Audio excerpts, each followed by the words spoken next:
So after spending last lesson looking at a whole bunch of exponent laws, ones from grade 9 and some new ones involving negative and zero exponents, we're going to take this a little bit further and look at some exponents involving fractions. So I just want to take a look at the expression 2 to the half times 2 to the half. So again, 2 to the half times itself. So a couple ways you could look about evaluating this. You want to use the product law from grade 9. You'd be multiplying two powers of the same base, so you'd add the exponents. So you had 2 to the exponent of half plus half, which is 2 to the 1, which of course is 2. Okay, now you have to think, well, what else times itself would give us 2, right?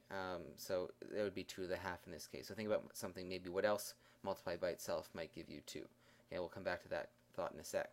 So you could also use the power of a power rule, because if you think of this as being something multiplied by itself, this is really the exact same thing as 2 to the power of 1/2 all squared. Okay, then using power of power, you can multiply the exponents together to get 2 to the 1. Okay, now when I asked you to think about, well, okay, so what times itself gives you 2? Well, let's just say if I asked you, okay, well, what times itself gave us 9? Well, that would be 3 times 3. Okay, 3 times 3 gives us 9. Okay, so you could think of 3 as being the square root of 9 then in this case, because that number times itself gives us 9. Well, if we have something times itself to give us 2, well, that would be the same thing as having root 2 times root 2, because root 2 squared gives us 2. Okay, so we can rewrite 2 as root 2 squared. Well, if root 2 squared is the same thing as what we started with right here, well, that would have to mean that 2 to the 1/2 is equal to root 2. Okay, so this expression we now know is true. So something the exponent of 1/2 means it's the square root of that something. Okay, so that's now one way you can express now an exponent of 1/2. So taking a step further, I'm going to let you practice with, or just try this exact same thing with 1/3. I'll leave it to you to practice, but what you're going to wind up seeing is that 2 to the 1/3 is going to be equal to not the square root of 2, but instead the cube root of 2. Okay, so I just keep in mind the notation. This is not the same thing as having 3 times the square root of 2. That's different. Okay, 3 times the square root of 2 means you take the square root of 2 first and you multiply it by 3. It's not the same thing. This is the cube root of 2, which means that there is some number, okay, that we don't know. So the cube root of 2 would be equal to whatever number put to the exponent 3 would give us 2.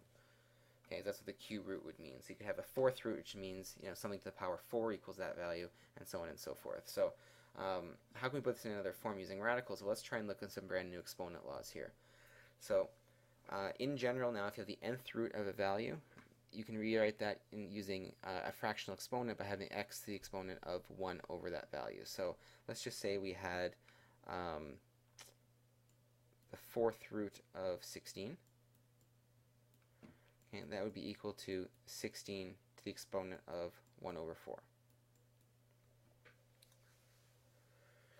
Okay, so if you want to take this a step further and not only have a root on a value, but also have that value be to an exponent, well, this would be the exact same thing. Let's just say we had the nth root of x to the m. Okay, well, this would be the exact same thing. I mean, the order in which you do the powers doesn't matter. So you can have the nth root of x first and then have it to the power m. Okay, so using what we have up here, the nth root of x is x to the power of 1 over n. Well, this would be the having x to the 1 over n all to the power m. Okay, so using my exponent rules from grade 9, power over power, I would multiply m times 1 over n to give me x to the exponent of m over n. Oops, that's an n there. Okay, which is what I have over here.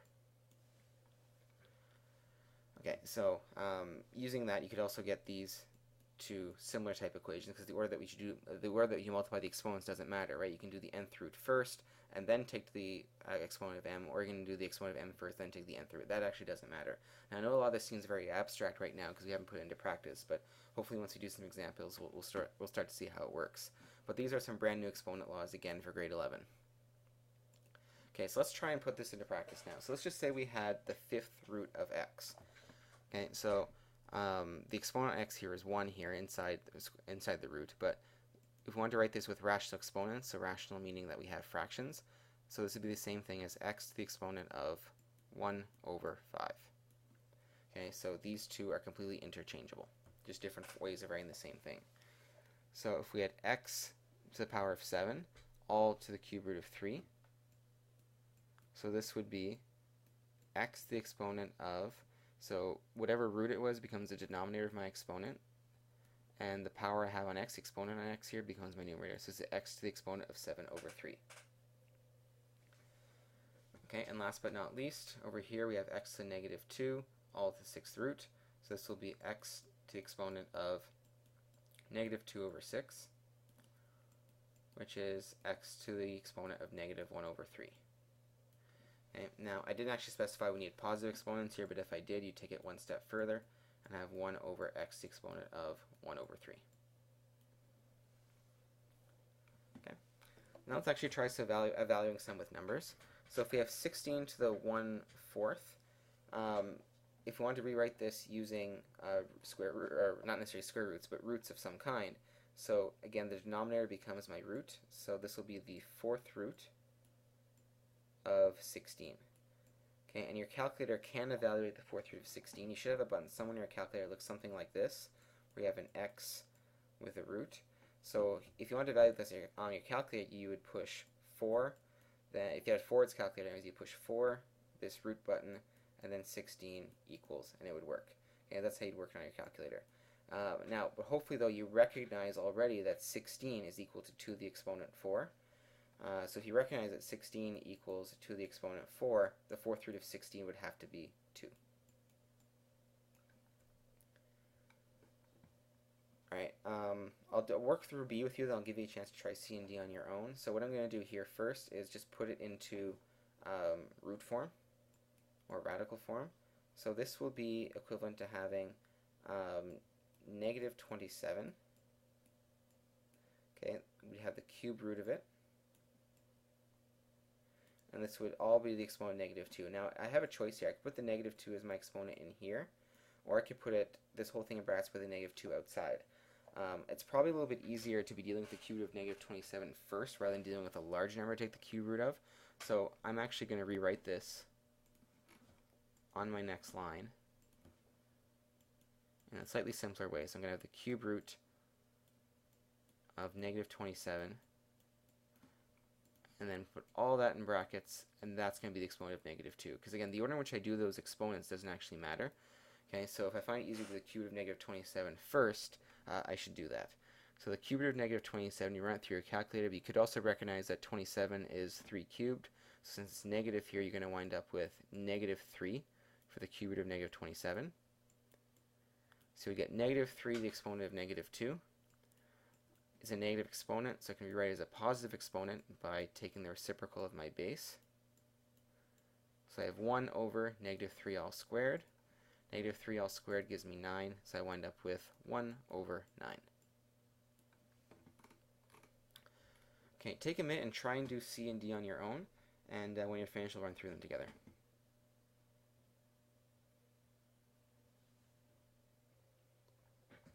Okay, so let's take a quick look at C and D here. So first thing I'm going to do is, using one of the rules we were reminded of yesterday, is distribute the exponent of 3 over 4 to both the 81 and to the x to the exponent 8. So this is going to give me 81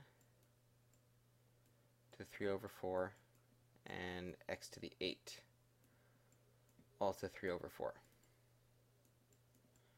Okay, now the x part's actually a little bit easier to deal with right now because we have power of a power, so we multiply the exponents. So 8 times 3/4 gives me 6.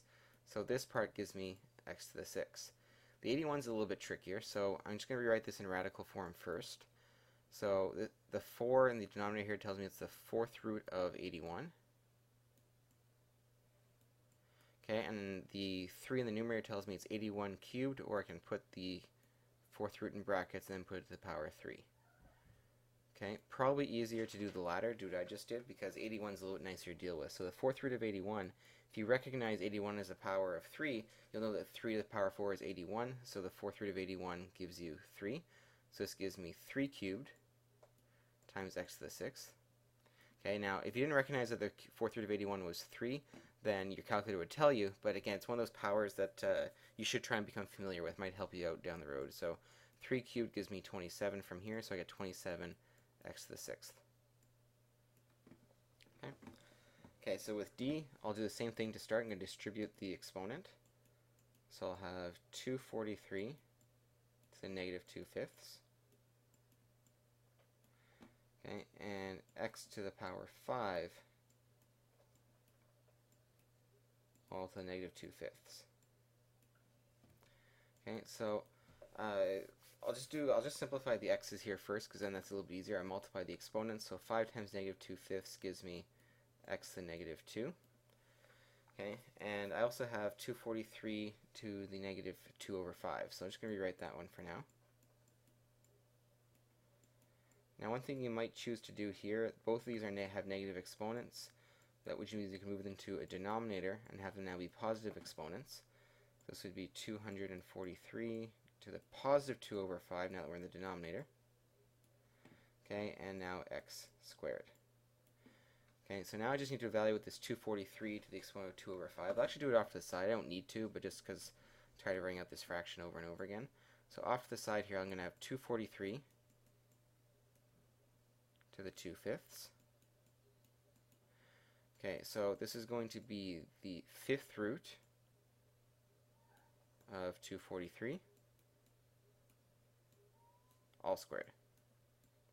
Okay, the 5th root of 243 is 3. So this becomes 3 squared, which is 9. So this is going to be 1 over 9x squared. Alright, and I'm done. Okay, let's try a few more examples first. So with these ones, I want you to simplify it first as much as possible before you evaluate them. And I'm actually going to again try these ones on your own. So there's 5 of them here. Do try them all, and when you're ready to run through the answers, push play again, and they'll be on the screen for you.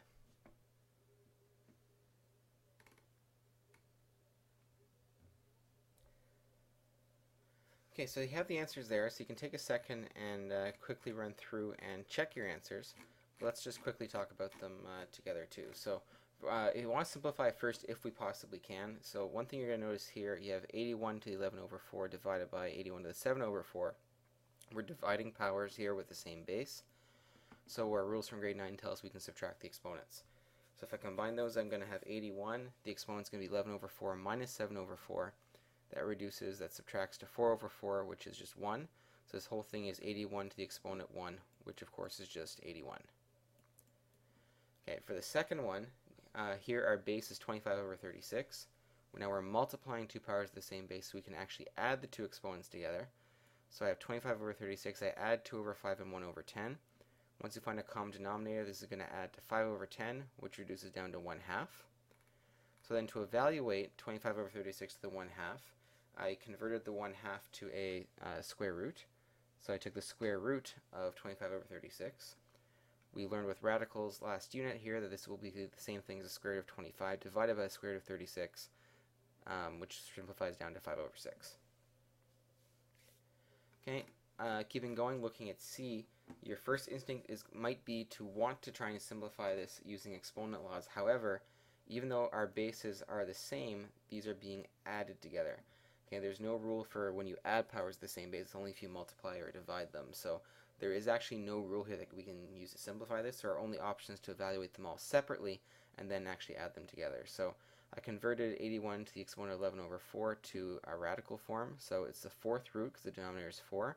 4th root of 81 all to the exponent 11. Okay, so that's going to be added to the 4th root of 81 all to the exponent 7.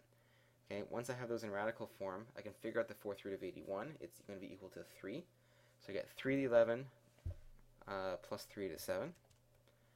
Okay, and when I actually evaluate those on my calculator, I get these two rather large numbers. When I add them together, I get 179,334. Okay, so I'll continue this looking at D and E in the next video in part 2, and we'll finish up the rest of the lesson there as well. So we'll see you there.